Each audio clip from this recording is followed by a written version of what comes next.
港政府提出咗預計到2050年實現碳中和嘅目標，因此香港制定咗長期計劃，採用推動電動公共交通工具，特別係電動巴士。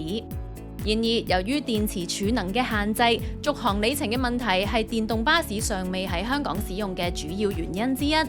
喺所有輔助系統之中，供暖、通風同埋空調 HVAC 係電動客車續航里程最重嘅負擔，咁會大大減少行駛里程，從而阻礙下一代電動交通工具嘅部署。同時，公共交通肩負住大眾運輸嘅重任，喺交通設施入面營造健康舒適嘅微環境係至關重要嘅。咁唔單止影響大眾選擇使用乘搭嘅呢一種交通工具，而係直接關係到乘客嘅健康同埋福祉。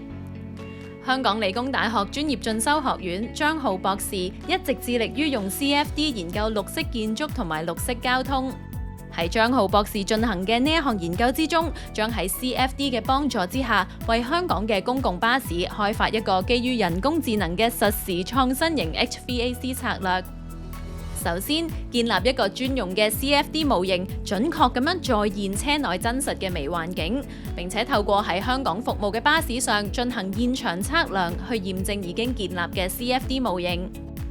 之後，構建一個 CFD 驅動嘅模擬器，作為近似嘅仿真模型，以此嚟促進強化學習中嘅混合學習，並且進一步開發 CFD 輕量級嘅強化學習模塊，用以喺實踐中生成實時嘅 HVAC 協調策略。最後，透過結合數值模擬同埋強化學習嘅優勢，所開發嘅創新實時嘅 HVAC 策略，將實際實施喺電動巴士上面，令喺巴士客艙微環境入面嘅健康水平、能源消耗同埋乘客滿意度之間取得有益嘅平衡。喺短期之內，透過採用呢一種創新嘅 HVAC 策略，令到客艙嘅微環境將喺熱舒適性同埋空氣質量方面得到顯著嘅改善。